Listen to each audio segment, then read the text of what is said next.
묵상할 하나님 말씀, 우리 골로새서죠. 골로새서 3장.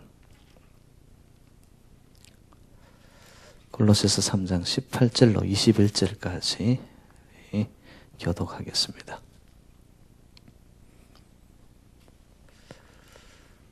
21절까지 교독합니다.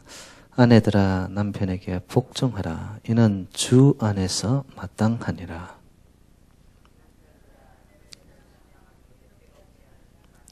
자녀들아 모든 일에 부모에게 순종하라. 이는 주 안에서 기쁘게 하는 것이니라. 아비들아 너희 자녀를 노엽게 하지 말지니 낙심할까 함이라. 아멘. 반갑습니다. 그리스도인이라는 것은요, 모든 부분에 있어서 그리스도의 중심으로 살아가는 자들을 말하죠. 그래서 사도 바울이 계속해서 그리스도로 인하여서 변화를 입은 자들의 삶은 어떻게 돼야 되느냐, 그러면서 이제 계속해서 골로새서에서 말씀을 해나가고 있습니다. 그런 자들의 삶은, 윤리는 가장 기본적인 것이 뭐냐면은 부부관계입니다. 부부관계. 그리고 이제 부모관계. 그리고 다음 수요일날 저희들이 나눌 말씀은 주종관계입니다. 주인과 종의 관계. 그래서 부부관계, 부모관계는 보면은 가정에서 이루어지는 거고요. 주종관계는 사회성, 사회관계 속에서 있을 수 있는 그 삶의 윤리, 그걸 이제 다루게 되는데, 여러분 이미 아는 바대로 5월은 가정의 달이지 않습니까? 가정의 달 의미를 저희들이 되새기는데, 참 제가 볼 때는 오늘 본문 말씀이 5월이 끝나가는 이 즈음에 참 중요한 어떤 기준을 저희들에게 전달해주고 있다고 믿습니다. 여러분 세상에서 가장 소중한 분은 누구십니까? 제가 물을 필요도 없죠. 하나님이시죠. 하나님. 그죠? 하나님이 왜 중요하고 소중하냐? 생명의 주관자시죠. 그리고 저와 여러분들의 삶의 주인이 되기 때문에 그렇습니다. 그러면 하나님 다음으로 중요한 자들은 누구입니까?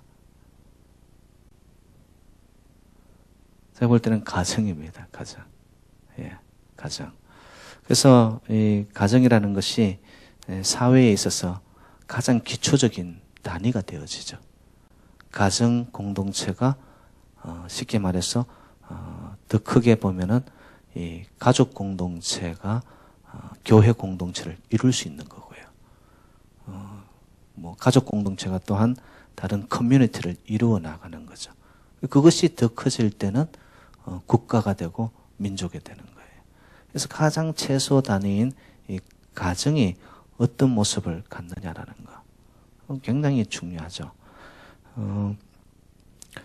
그래서 제가 볼 때는 이 성경이 우리에게 제시하는 어떤 그 정의적이고 성경이 우리에게 보여주는 가장 좋은 그림이 뭐냐면은 가정의 화평입니다. 가정의 화평.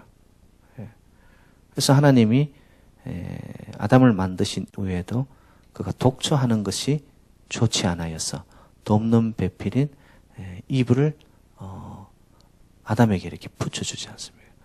이렇게 가정을 창시하시고 이루신 분이 누구냐면 바로 하나님이세요.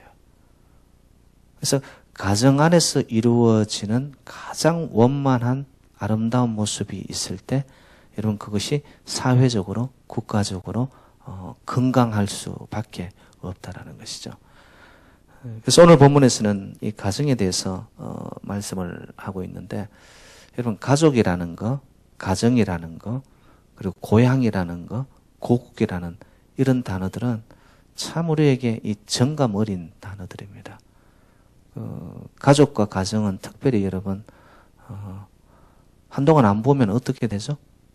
보고 싶어지는 거예요.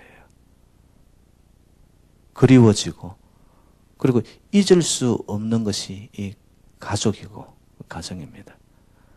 얼마나 소중해요. 그죠?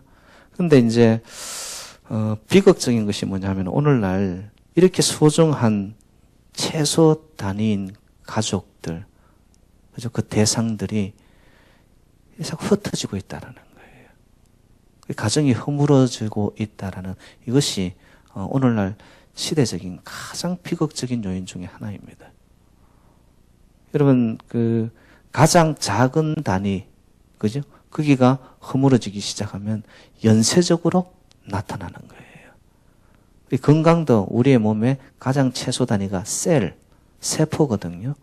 그 세포에 문제가 생기고 막혀지고 거기가 어떤 질병이 들게 되어진다면, 감염이 되어진다 이러면은 몸 전체가 아파지는 것처럼 제가 볼 때는 사회의 가장 최소 단위인 가정이 허물어지기 시작하고 흩어지고 거기 안에서 어떤 원만함을 이루어내지 못하면 이거는 도미노 현상입니다.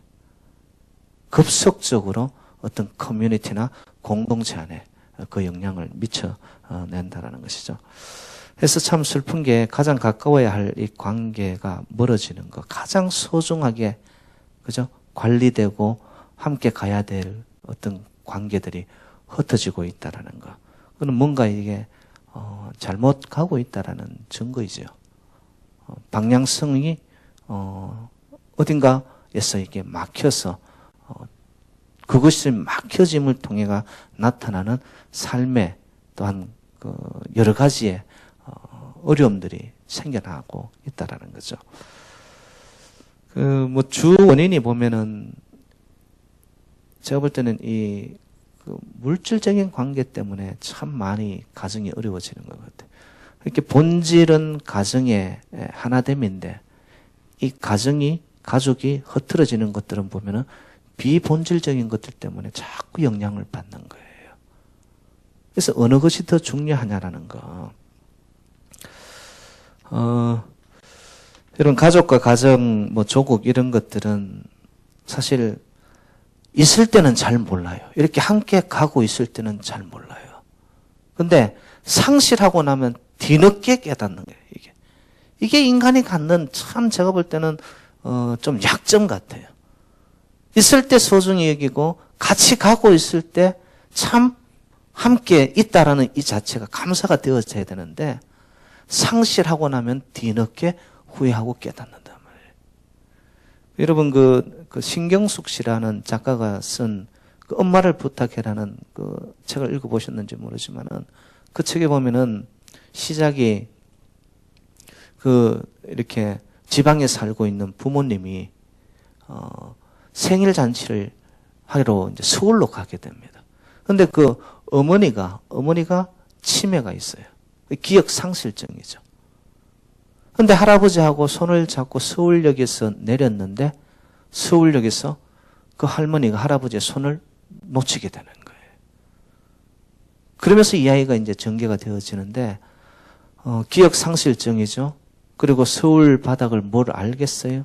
치매가 온 할머니가 헤매기 시작하는 거예요.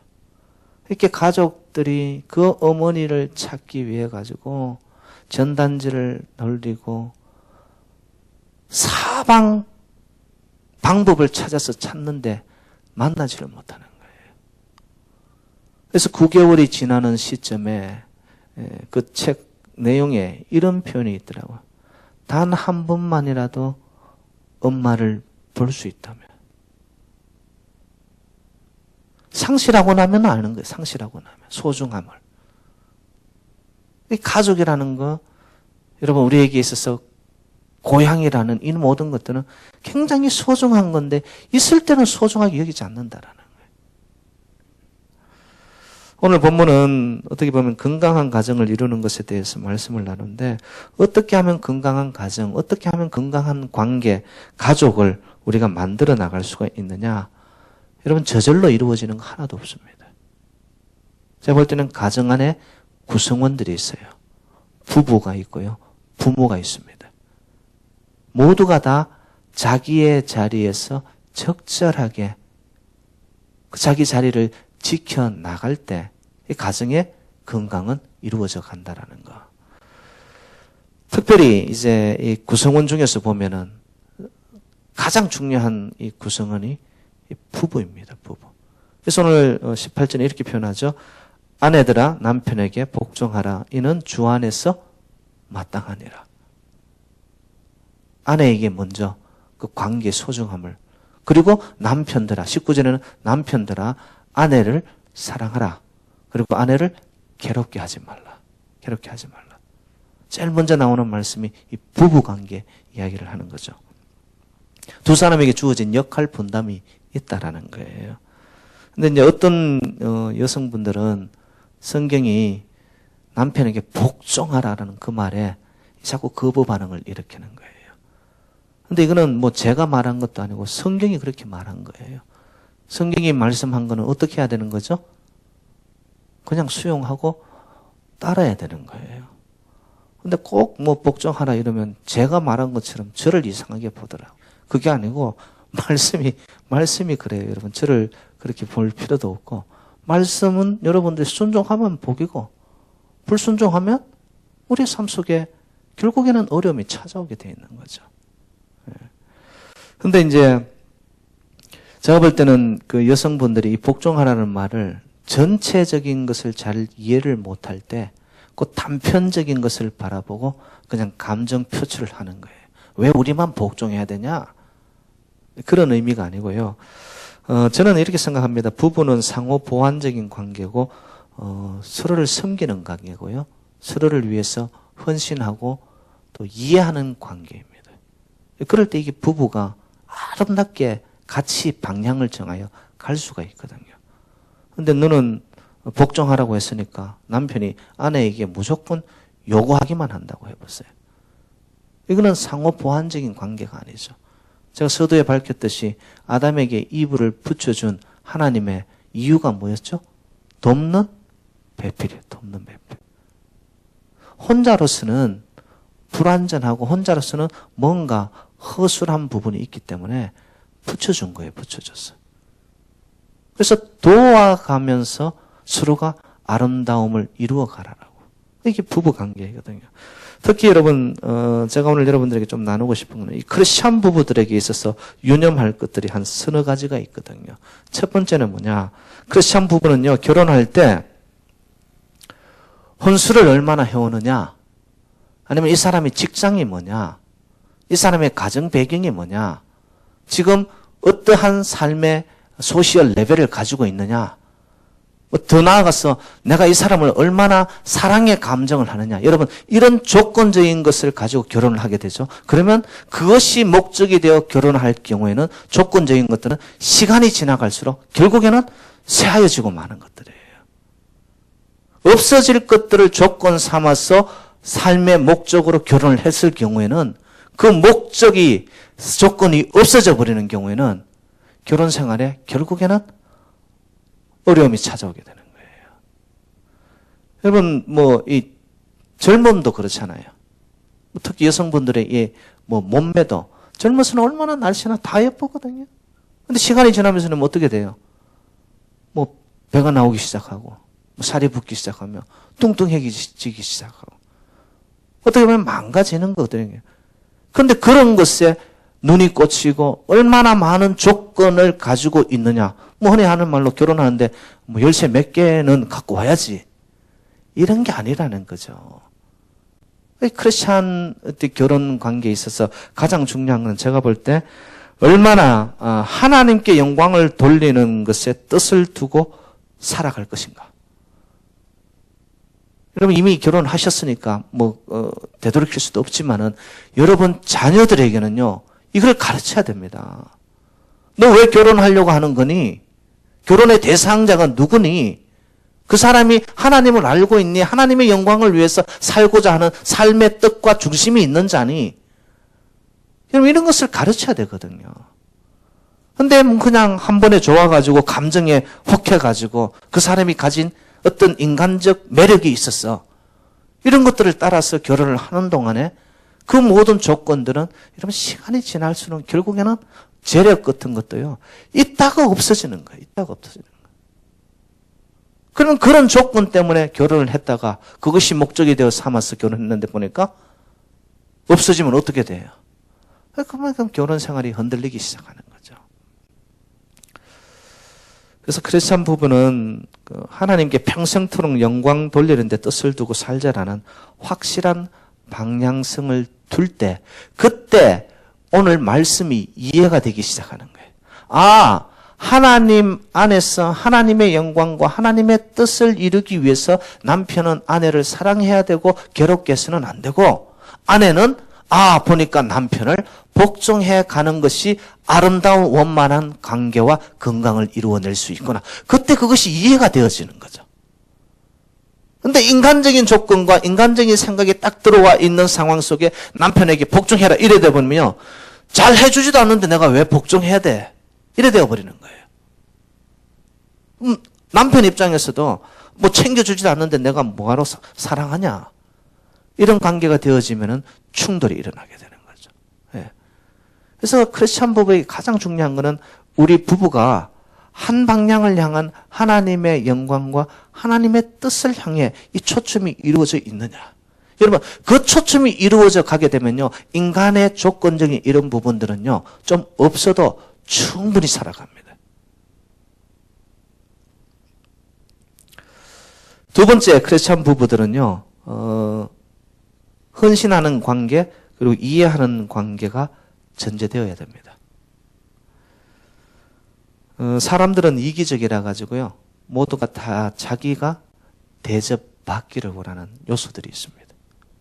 자기한테 좀 잘해주면 그거에 의해서 나도 좀 챙겨주는, 그게 아니고 크리스찬 부부에게는 가장 먼저가 상호 보완적인 관계지. 그리고 내가 먼저 헌신하고 이해해야지. 여러분, 이것이 전제되어질 때 그 관계가 굉장히 건강할 뿐만 아니라 그냥 순탄하게 나아갑니다. 근데 네가 먼저 하면 내가 할게. 이거는 세상적인 거죠. 세상적인 거예요. 부부는 아무리 잘 만나도요, 마음이 똑같을 수는 없습니다. 오히려 똑같으면 이상한 거죠. 왜?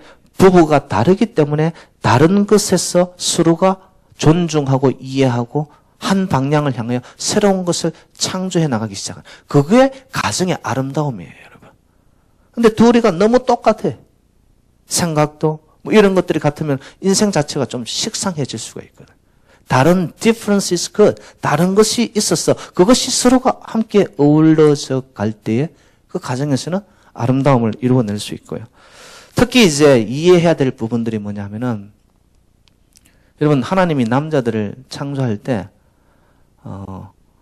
주로 말이 적게 하라고 만들었어요. 근데 이 또 아내 되는 분들은 보면은 이 남편이 우리 남편은 경상도 사람이라 가지고 말이 없어요. 뭐 이런 말이 없는 이해를 해야 되는 거예요. 원래 그렇게 만들어진 거예요.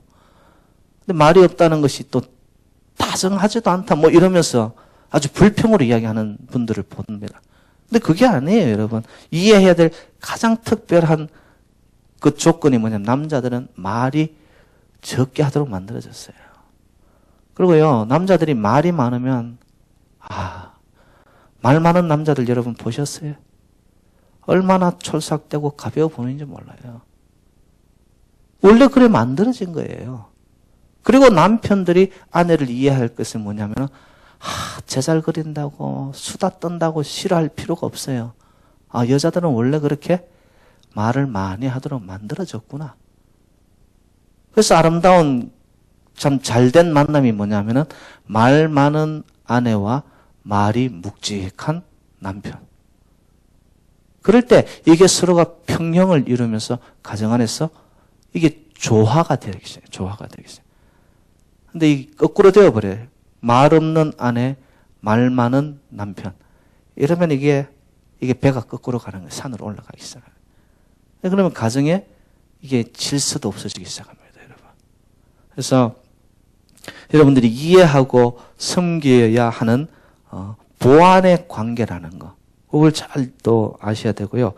세 번째는 뭐냐 하면, 크리스찬 부부들은 지금 저희들이 살고 있는 이 시대가 풍조가 뭐냐 하면은, 이 자꾸 부부의 관계를 떼어놓는 세상의 풍조가 많아졌습니다.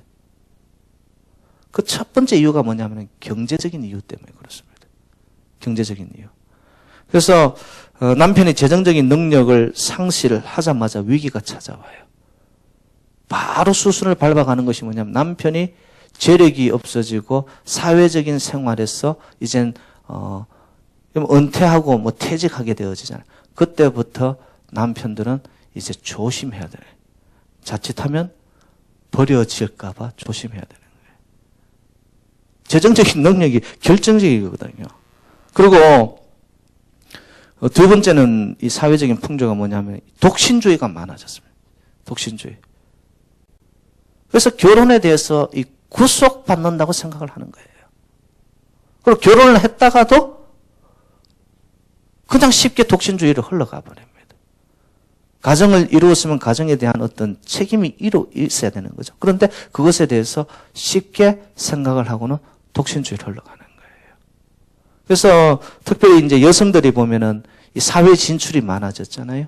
그리고 경제적인 능력이 어떻게 보면 남자들보다도 훨씬 더 높은 경우도 있더라는 거죠. 그런 경우에 여성들이 보면은 독신주의를 주장합니다. 혼자 살아도 거뜬하게 살아간다 이거죠. 그리고 또 세 번째 이렇게 가정이 자꾸 흐트러지는 그 요인 중에 하나가 뭐냐면은 황혼이혼이 많아집니다. 황혼이혼. 여러분 이거는 뭐 한국의 이야기지만 제가 볼 때는 한국의 이야기뿐만 아니라 여기도 충분히 있을 수 있는 이야기, 미국 사회에도 있을 수 있는 이야기라고 제가 보는데 결혼 4년 차 될 때가 가장 위험하고 이혼율이 높다고 그럽니다. 4년. 여러분 뭐 한 10년, 20년 이렇게 사신 분들 대단한 거예요, 이게. 4년차 때 가장 위험하다는 거예요. 근데 요즘 한국 사회에서 더 위험한 게 뭐냐? 황혼, 이혼, 결혼 20년 차 되는, 그리고 결혼 30년 차 되는 나이 지긋하신 분들이 이혼이 많아지는 거예요. 그래서 작년에 한국의 이혼 통계율의 그 비율을 보면은 한 3만 6천 건이 이혼을 했는데요. 그 중에서 20년 차 되는 황혼 이혼의 퍼센티지가 얼마냐면 26.4%입니다. 그거는 4년 차 된 결혼 이혼한 이 비율보다 훨씬 높게 나온 거예요.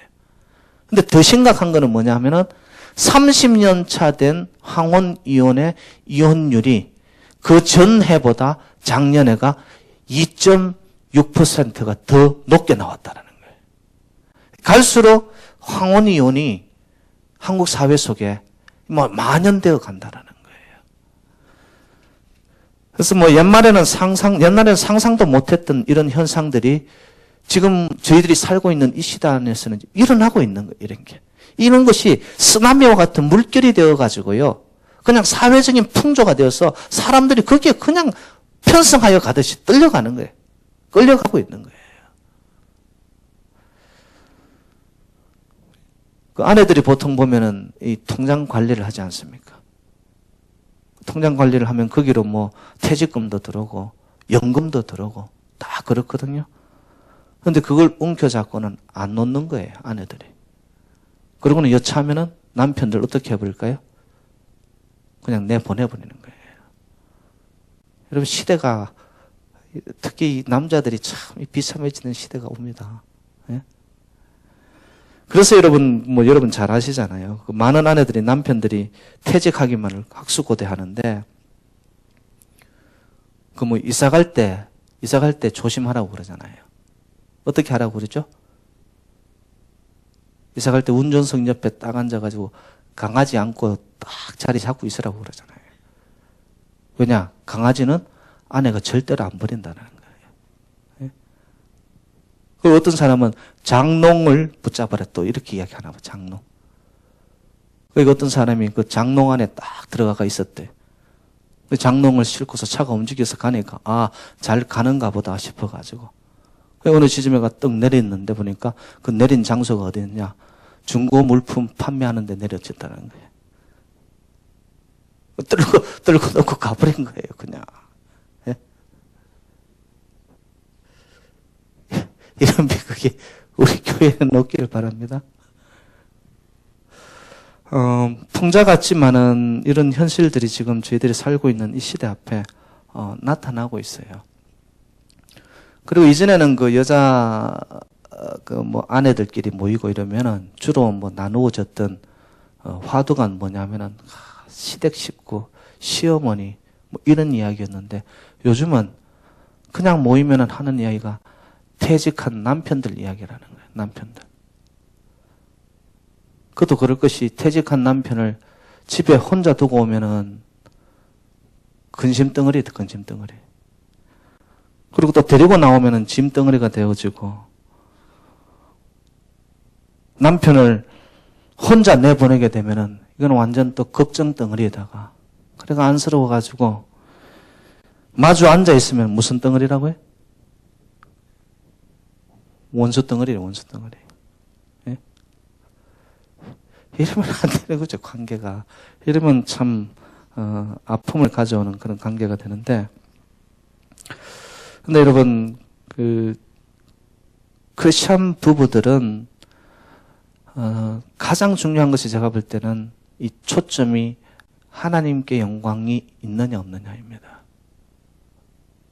거기에 확실히 이 연결이 되어 있고 그 뜻이 모아지게 되어지면요.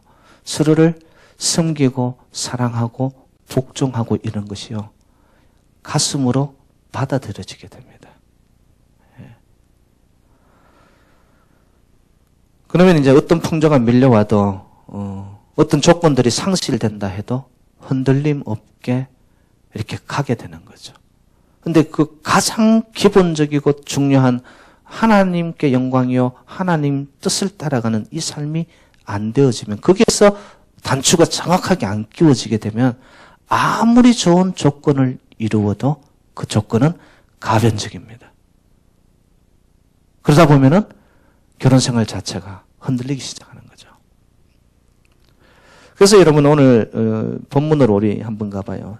첫 절 한번 읽어볼까요? 18절에 이런 중요한 말씀이 나타납니다. 18절 시작. 아내들아 남편에게 복종하라. 이는 주 안에서 마땅하니라. 누구 안에서? 주 안에서. 중요한 거는요. 복종하라 이것보다도 더 중요한 것은 주 안에 있냐 없냐. 이게 중요하다는 거예요. 예수 안에 들어오고 정말 하나님이 기뻐하는 그 영광과 어떤 목적을 향하여 우리의 관계가 나아간다. 그러면 그것에 맞추어진 자들은 서로를 아낌없이 사랑하는 거예요. 그럼 내가 복종한다. 이거 자체에 대해서 거부가 없어지기 시작하는 거예요. 그래서 여러분 그 부부는 서로 섬기는 관계이고 가정을 가정되게 건강하게 이루는 가장 중추적인 역할은 바로 이 부부에게 있다라는 거예요. 부부에게 있다라는 거. 두 번째 이제 이 가정에 보면은 두 번째 중요한 역할이 뭐냐면은 부모의 역할입니다. 부모의 역할. 정말 저희들이 살고 있는 이 시대는요. 이 자녀들 양육하기도 힘든 시대가 되었을 뿐만 아니라 부모의 역할 해나가기가 너무너무 어려워진 시대입니다. 여러분 자녀들 양육해 보셨잖아요. 저 같은 경우 지금 양육하고 있지만은 정말 힘들거든요. 그래서 흔히 하는 말로 자녀 농사만큼은 제 마음대로 안 된다는 거예요. 마음대로. 왜? 시대가 그만큼 자녀 양육이라든지 부모 역할 해나가기가 힘들어진 시대가 되어버려요. 여러분 양육이라는 뜻이 뭐예요? 양육. 양육은 돌보는 거거든요. 근데 이 시대가 한번 봐요. 엄마 아빠들이 일찍 출근했다가 늦게 퇴근하고 이러니까 아이들하고 함께 있을 수 있는 시간조차도 부족한 거예요. 그런가 하면 자칫하면은 그 결과로 나타나는 현상이 뭐냐면은 자꾸 마음들이 멀어지기 시작하는 거예요. 자녀들이 양육해서 부모의 설하라는, 부모의 돌봄 밑에 이렇게 있어야 되는데 함께 하는 시간들이 많아야 되는데 그것이 없어지고 점점 약화되어지면서 떠나가기 시작하는 거예요. 마음들이 멀어지기 시작하는 거예요. 그러면서 나타나는 것이 뭐냐면 가정 붕괴입니다. 그것도 부부 사이에도 당연히 함께 가야 할 부분들이 함께 하지 못하고 부모 자녀 간에도 있어야 할 끈앞으로 연결되어지지 못할 때 나타나는 것은 떨어지는 거예요. 그것이 한두 번 떨어지다 보면 하나의 습성이 되어버리고 굳어지기 시작하면 마음들이 닫혀지는 거죠. 그게 어떻게 보면은 이 악순환이에요, 악순환. 그리고 특별히 여러분 가정에 뭐 아버지가 이게 술 먹는 아버지가 있다고 한번 생각을 해봅시다. 도대체 이런 아버지처럼 나는 되고 싶지 않다라고 아이들은 자라나면서 그 영향을 싫어하죠. 나는 이런 아빠처럼 안 될 거야. 그랬는데 여러분 인생의 아픔이 뭔 줄 아세요? 아빠처럼 안 될 거야 했는데 보니까 장성에서 보니까 아빠처럼 되어 있는 거예요. 이게 전철을 밟아가더라고요. 여러분 그래서 이게 가정 안에서의 부모가 자녀들에게 할 수 있는 이 양육이라는 게 얼마나 중요한지 모른다 그래요. 그 말은 안 좋은 걸 보여주면 안 좋은 그대로 애들은 흡수해버리는 거예요. 뭐 숨기고 사회 속에서야 사람들이 많은 곳에서야 이것이 뭐 이렇게 그냥 무마될 수가 있지만요. 여러분 가정 안에서는 가정이 뭐냐면 저는 생각하면 가정은 마음 놓고 벗을 수 있는 곳이 가정이거든요. 가정 안에서는요. 부모가 어떻게 보여주느냐에 따라 가지고 자녀들은 그걸 그대로 그냥 그대로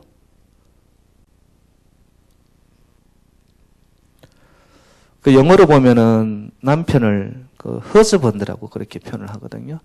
근데 이 husband라는 단어는 그 라틴어의 house band라는 것에서 유래가 됩니다. 아버지의 역할은 뭐냐? 하우스 밴드처럼 끈으로 가정을 든든하게 묶어주는 주체가 바로 아버지가 되어야 됩니다, 여러분. husband의 뜻을 아셨어요, 여러분? 묶는 자라는 거예요. 묶는 자. 근데 그 주체는 아버지가 해야 되는 거예요. 그래서 여러분 오늘 본문으로 다시 돌아가서 21절로 한번 가봐요. 21절 시작. 아비들아 너희 자녀를 노엽게 하지 말지니 낙심할까 함이라. 왜 아비들아 했을까요? 어머니도 있잖아요. 자녀 양육에. 근데 어떻게 보면 진짜 중요한 역할, 묶어주는 역할을 해야 되는 이는 바로 아버지라는 거예요. 아버지.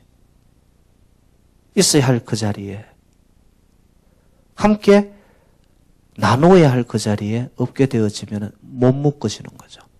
느슨해지기 시작하는 거죠. 풀어지기 시작하는 거죠. 그러면서 당연히 나타나는 것은 여러분 불을 보듯 뻔한 거예요. 그리고 어머니가 하는 주로 역할이 뭐냐면은 어머니는 돌보고 지켜주고 감싸주고, 예, 그 어머니의 역할이거든요. 저는 21세기가 저희들이 살고 있는 이 시대에 가장 무서운 것이 전쟁도 아니고요. 제가 볼 때는 어떤 핵 문제 이런 것도 아니고 테러도 아닙니다. 21세기에 가장 사회를 무너뜨리는 그 근본적인 본질적인 그 문제가 있다면 저는 이 가정의 해체예요. 가정의 해체.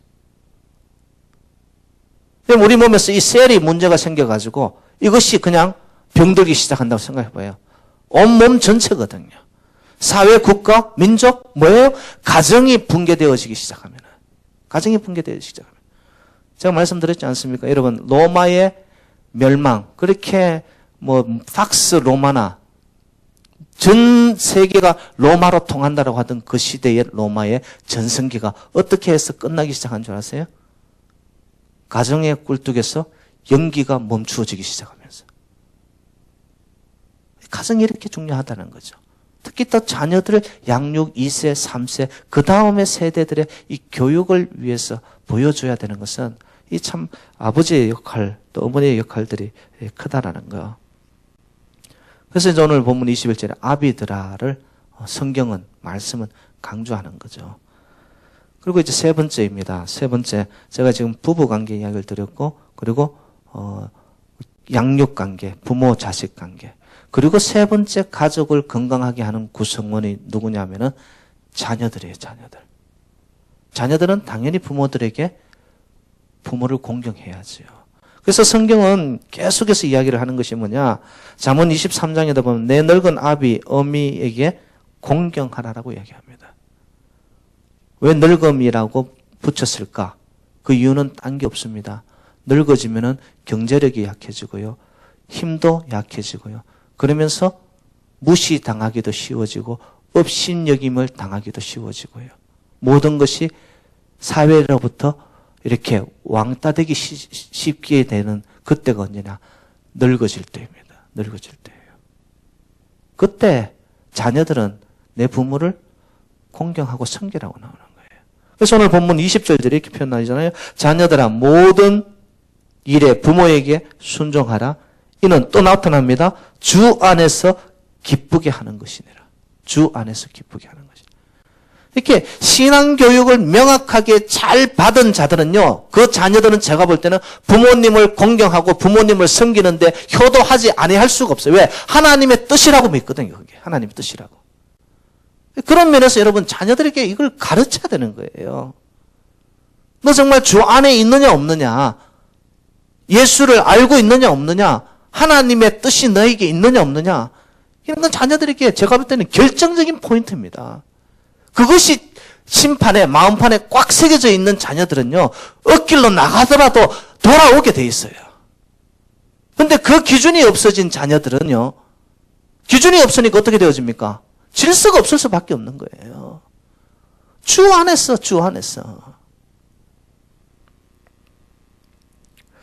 구약에서는 내 부모를 공경하라는 것을요, 이렇게 복되다라는 표현을 하고 있고요.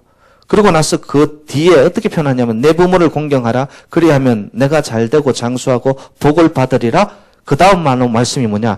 내 부모를 경외치 않고 치는 자, 저주하는 자는 돌로 치라. 이래 나와 있습니다. 여러분, 돌로 치라는 것은 죽이라는 거예요. 왜 이렇게까지 강력한 하나님의 말씀을 해놓았을까? 제가 볼 때는 시대가 점점 험난해지면서 이런 일들이 일어날 것을 제가 볼 때는 하나님은 아신 거예요. 지금 이 시대 한번 보시기 바랍니다. 힘없고 재정 능력이 없는 부모들, 그리고 요즘은 또 100세 시대가 돼가 이 참 노인네들이 또 죽지를 않아요. 너무 오래 사는 거예요, 이게. 이렇게 되다 보니까 이 자녀들이요, 이게 참 비극적인 이야기입니다. 여러분, 구타하는 주체가요, 아들이 53.1%예요. 부모님을, 힘없고 늙은 부모님을 구타하는 주체, 아들. 반 이상. 그리고 일전에는 여러분, 한국에서 딸이요, 간땡이가 부은 딸이죠. 그 늙은 홀로 된 어머니를 모시는데, 뭐 자기 삶도 바쁘고 힘든데 어머니까지 더 물어 있다 생각하면서 어머니를 매일처럼 굿하는 거예요. 그래서 이 어머니가 견디다 할 수 없어가지고 경찰에 신고하고 이 딸은 구속되어 갔습니다. 여러분, 이런 게 그냥 어느 오래된 이야기가 아니고 어쩌다 있는 이야기가 아니고 지금 사회 속에 이렇게 보이지 않게 만연되어 가는 거예요. 레위기 19장에서는 공경의 차원을 넘어가 가지고 경외하라는 표현까지 했습니다. 경외라는 단어는 하나님께 적용할 수 있는 단어예요. 근데 왜 부모를 이렇게까지 경외하고 공경하라 했느냐? 제가 볼 때는 이유가 두 가지입니다. 첫 번째는 행복 때문에 그렇습니다. 부모를 공경하는 것이 목사님 뭐가 행복하고 연관이 됩니까? 여러분, 사람은요, 모든 것들이 제자리에 있을 때 행복감이 찾아오거든요. 여러분, 디스크가 왜 생겨요? 뼈가 제자리에 안 있으면 디스크가 오는 것처럼 부모를 공경하고 경외하는 것은 인간 도리에 있어서 가장 기본적인 겁니다.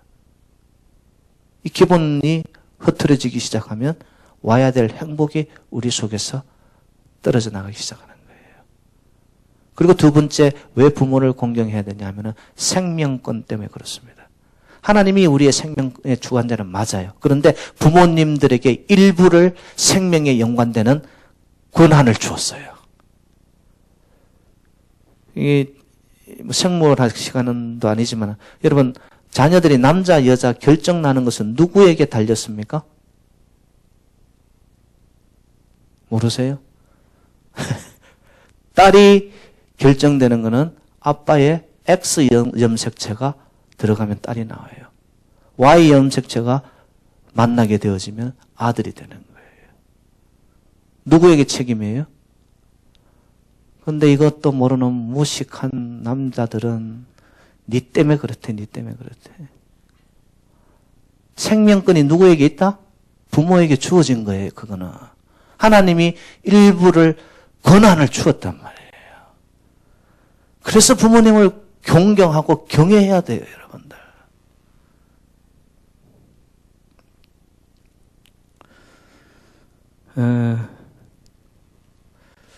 시간이 지나가는데요. 제가 빨리 마칠게요. 그 어느 골프장에서 이 골프를 치면 이렇게 팀들이 한번 쭉쭉쭉 나가는가 보죠. 근데 이 앞에 가는 팀이 안 빠져나가더라는 거예요. 뭔가 싶어서 가서 봤더니만 사형제가 팀을 이루고 골프를 치는데 내기 골프를 하고 있더라는 거예요. 근데 그 내기 골프의 내기가 뭐였느냐? 부모님 모시기 골프 내기를 하고 있더라는 거예요. 얼마를 심혈을 기울여가지고 부모를 안 모시려고 그 게임에 이겨야 되는 거예요. 참 슬픈 이야기죠. 근데 이 시대가 여러분, 이게 보이지 않게 스며들고 있는 거예요, 이런 게. 저는 이렇게 생각합니다. 부모님은 늙으셔도 그 자리에 계신 것만으로도 행복한 존재이고 든든한 존재이고 하나님의 영광의 존재입니다. 부모님이에요, 부모님.